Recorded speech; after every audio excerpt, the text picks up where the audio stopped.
Good morning students.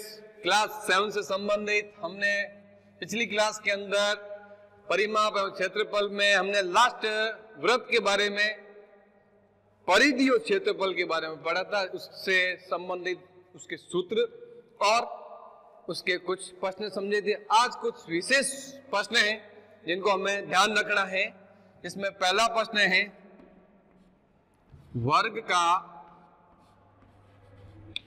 वर्ग का परिमाप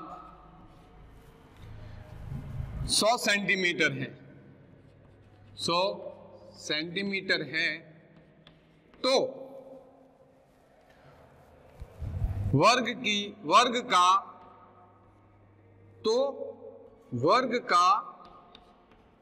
क्षेत्रफल ज्ञात कीजिए। वर्ग का क्षेत्रफल ज्ञात कीजिए।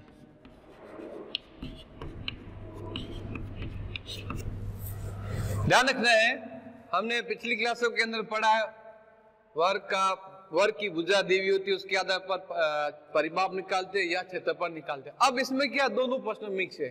परिमाप दिया हुआ है, आपको निकालना है क्षेत्रफल। जब हम देखते हैं इस प्रश्न में कि इसमें भुजा नहीं है तो आप ये कैसे निकालोगे, तो उसका तरीका क्या है, तो ध्यान रखना है।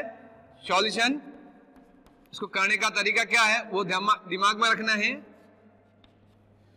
सबसे पहले लिखोगे वर्ग का परिमाप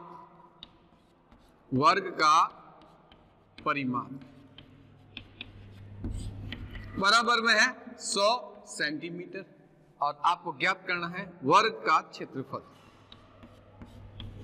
वर्ग का क्षेत्रफल ये आपके क्वेश्चन मार्क है। परिमाप है जबकि क्षेत्रफल नहीं है। परिमाप के आधार पर आपको सबसे पहले वर्ग की भुजा निकालनी पड़ेगी। जब भुजा निकालोगे तब आप क्षेत्रफल आराम से निकाल सकते हैं। तो ध्यान रखें, वर्ग के परिमाप का सूत्र क्या है। वर्ग का परिमाप बराबर 4 गुणा भुजा। 4 गुणा भुजा। अब प्रश्न में आपको जो दिया वो संख्या लिख दे। परिमाप आपको दी भी है, ठीक है। बराबर में क्या कर दोगे 4 इंटू भुजा। अब ध्यान रखना 100 बराबर 4 इंटू भुजा है। अब ये ध्यान को, एक समीकरण का नियम होता है चर पद के रूप में यदि कोई संख्या उसको जहां पर है वहीं पर ही रखते हैं।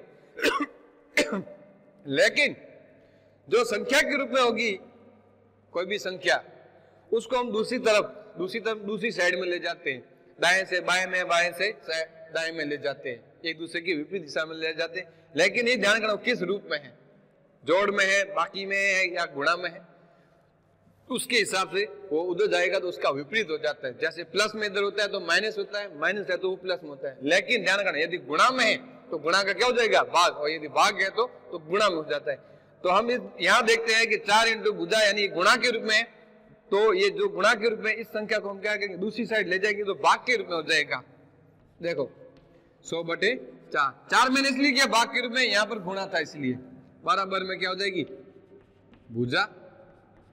अब मैंने क्या कर दिया कि भुजा बराबर 4 का इसमें भाग दे दोगे, 25 चौका 100 कितना 25 बार चला जाता है। तो ये आपकी भुजा तो आ गई, लेकिन निकालना क्या है आपको इस प्रश्न के अंदर, वर्ग का क्षेत्रफल ज्ञात करना है। तो लिख दोगे वर्ग का क्षेत्रफल, वर्ग का क्षेत्रफल। इसका सूत्र है भुजा इंटू भुजा या भुजा स्क्वायर। भुजा इंटू भुजा या भुजा स्क्वायर लिख सकते हैं इस तरह से। भुजा आपने निकाल लिया अभी 25, तो लिखोगे कोष्टक के अंदर 25 की घात 2 स्क्वायर के रूप में। अब 25 को लिखना है 2 बार। कितनी बार लिखना है 2 बार। 25 इंटू 25 और 25 का 25 से गुणा करते हैं तो आ जाता है 625। अब इकाई ध्यान रखना, इकाई प्रश्न में क्या थी सेंटीमीटर, तो भुजा आपकी ये सेंटीमीटर में ही है, तो यहाँ पर ध्यान रखना क्षेत्रफल के अंदर वर्ग सेंटीमीटर या मीटर स्क्वायर होता है। तो वर्ग का क्षेत्रफल निकालने का ये पहला तरीका था। प्रश्न में परिमाप दिया हो तो क्षेत्रफल कैसे निकालते, ये है तरीका। ये है प्रश्न नंबर 1। नंबर 2,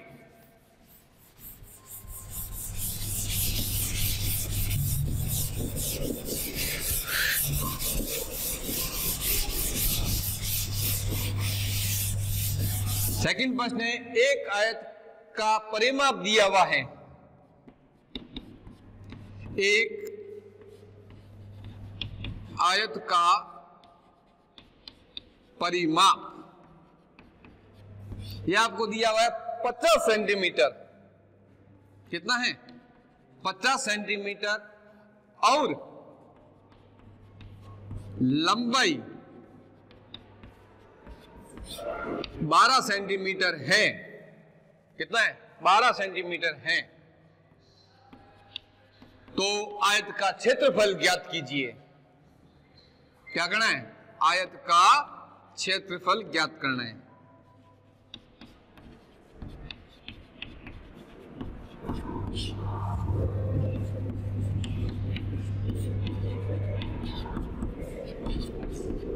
यह प्रश्न। अब इसको करने का तरीका ध्यान रखना है, कैसे करेंगे, क्योंकि इस प्रश्न में कह रहा है कि परिमाप दिया हुआ है, लंबाई दी हुई है और आपको इसके आधार पर निकालना इसका क्षेत्रफल। तो सबसे पहले लिखोगे आयत का परिमाप, आयत का परिमाप बराबर 50 सेंटीमीटर। ठीक है। लंबाई ये आपको दी हुई है 12 सेंटीमीटर। ज्ञात करना आपको क्षेत्रफल। इस प्रश्न को करने से पहले सबसे पहले दिमाग में रखना है कि आयत के अंदर दो नाप होते हैं, एक होती है लंबाई, दूसरी होती है चौड़ाई। प्रश्न के अंदर लंबाई दी हुई है, चौड़ाई नहीं है, तो सबसे पहले हमें चौड़ाई निकालनी है इस परिमाप के आधार पर। तो लिखोगे आयत का परिमाप, आयत का परिमाप बराबर 2 गुणा L प्लस B। L का मतलब लंबाई, B का मतलब चौड़ाई। परिमाप आपका कितना है? 50 बराबर 2 गुणा लंबाई कितनी है? 12 है। ठीक है। चौड़ाई है क्या? नहीं है। तब आप क्या लिखोगे? B लिख देना, ब्रेथ। अब ध्यान रखो, दो किसके रूप में? गुणा के रूप में है, तो इधर ले जाएंगे तो क्या हो जाएगा? भाग के रूप में। ये समीकरण के नियमों में चलता है। तो लिख दोगे 50/2 बराबर, तो कोष्टक वहां से हटा दोगे 12 प्लस B। अब इसका भाग दे दो, कितनी बार देगा? 25 बार बराबर 12 प्लस B। अब ये संख्या प्लस के रूप में, इसको क्या करोगे? पक्षांतरण। क्या करोगे? पक्षांतरण करने पर। ठीक है। पक्षांतर करते हैं तो 25 क्या आता है? 25। ये संख्या प्लस में है, दूसरी साइड जाके क्या हो जाती है? माइनस में। बराबर हो जाएगा B। तो B बराबर 25 में से 12 गई, पीछे कितने रहे? 13 सेंटीमीटर। इकाई का ध्यान रखना है। तो आप चौड़ाई आपकी आ गई है 13 सेंटीमीटर, लंबाई आपकी 12 है। ठीक है। अब आपको क्या ज्ञात करना है? इसका आयत का क्षेत्रफल। तो सूत्र लगा दोगे, आयत का क्षेत्रफल बराबर लेंथ इंटू ब्रेथ, यानी लंबाई इंटू चौड़ाई। प्रश्न में लंबाई दी हुई थी, चौड़ाई हमने निकाल दी इस तरीके से। अब आप दोनों का आपस में क्या कर देंगे? गुणा कर दोगे, तो आपका क्या आ जाएगा? क्षेत्रफल आ जाएगा। तो 12 सेंटीमीटर गुणा 13 सेंटीमीटर। ध्यान रखना है, इकाई के अंदर सबसे पहले सेंटीमीटर सेंटीमीटर सेंटीमीटर स्क्वायर होता है। अब 12 का 13 से गुणा करते हैं, 156। नहीं है, आप क्या कर सकते हैं, गुणा करके देख सकते हैं। 12 का 13 से गुणा करने पर क्या आता है, यहां पे लिख दोगे आयत का क्षेत्रफल। तो इस तरह से प्रश्न नंबर 2 में था आयत का परिमाप और लंबाई, इसके आधार पर आपको निकालना क्षेत्रफल, जो इस तरीके से हम सॉल्यूशन करते हुए हल करते हुए करेंगे। ये है प्रश्न नंबर आपका 2। अब ध्यान रखना प्रश्न नंबर 3। प्रश्न नंबर 3 क्या कह रहा है, इसको समझोगे पहले।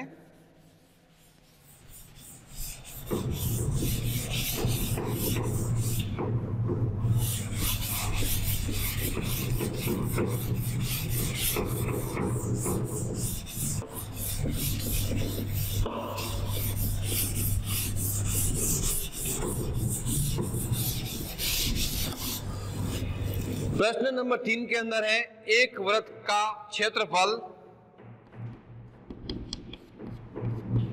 एक वृत्त का क्षेत्रफल 154 मीटर स्क्वायर है। कितना? एक वृत्त का क्षेत्रफल 154 मीटर स्क्वायर है। तो वृत्त की परिधि ज्ञात कीजिए। हमेशा ये ध्यान रखना है, मैथ्स के अंदर, गणित के अंदर के प्रश्न की लैंग्वेज समझ में आनी चाहिए। जब आपको लैंग्वेज समझ में आ गई तो प्रश्न करने में कोई दिक्कत नहीं आएगी, कोई प्रॉब्लम नहीं होगी। तो ध्यान रखोगे इसका सॉल्यूशन में। प्रश्न में दिया हुआ है वृत्त का क्षेत्रफल, वृत्त का क्षेत्रफल बराबर में है 154 मीटर स्क्वायर। आपको ज्ञात करना वृत्त की परिधि, वृत्त की परिधि ज्ञात करनी है।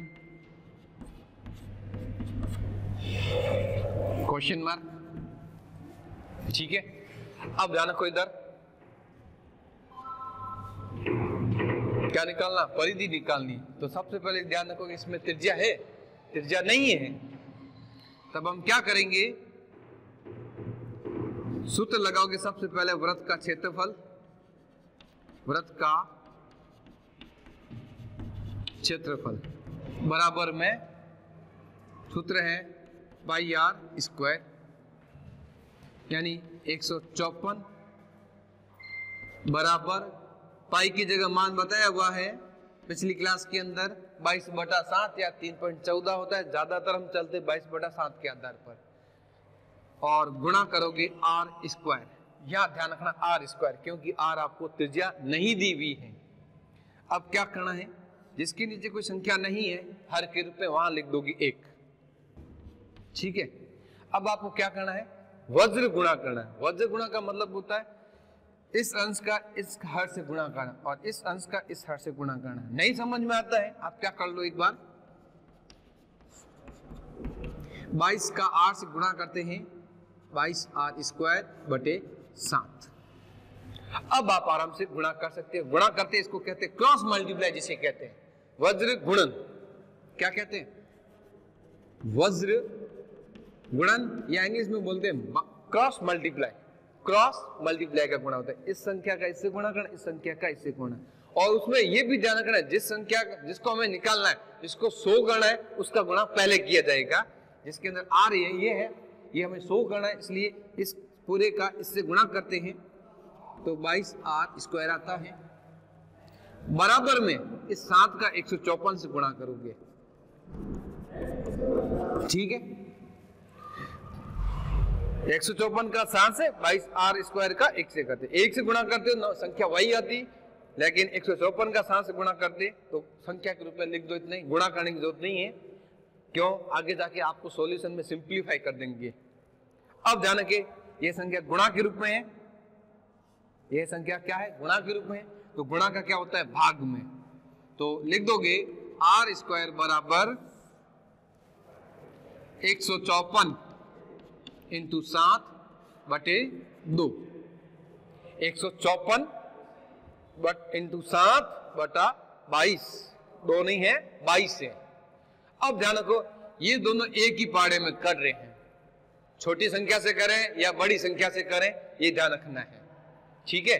हम करते हैं, ये 22 के पाड़े में कट रहा है, सीधा ही कितनी बार, ये चला जाएगा 7 बार।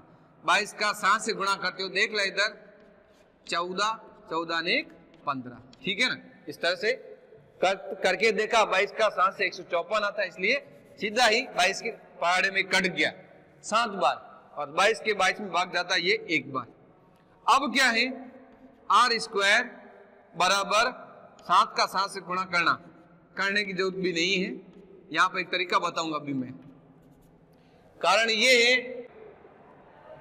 आर स्क्वायर बराबर 7 इंटू 7, ये वर्ग संख्या है, हमें इसका निकालना वर्गमूल। तब हम क्या करेंगे, दोनों के ऊपर अंडर रूट का प्रयोग करोगे, दोनों के ऊपर अंडर रूट का प्रयोग करोगे, जिससे क्या होगा, इसके अंदर आर स्क्वायर है, जब इसका अंडर रूट हट जाता है तब आता केवल आर। अंदर क्या मतलब, आर इंटू आर रहता है, दो संख्याओं का एक जोड़ा होता है वर्ग संख्या के अंदर, जिसमें वर्गमूल निकालने में एक संख्या बाहर आ जाएगी, दो संख्याओं का एक जोड़ा होता है वो बाहर आती है, यहां से आ जाएगा आपके 7। तो आर बराबर कितना हुआ, 7 सेंटीमीटर। अब आपको क्या निकालना, वृत्त की परिधि, तो सूत्र लगा दोगे, वृत्त की परिधि बराबर 2 पाई आर। सूत्र लगाते हुए हल करते हैं, 2 इंटू 22 बटा 7 इंटू 7, ठीक है।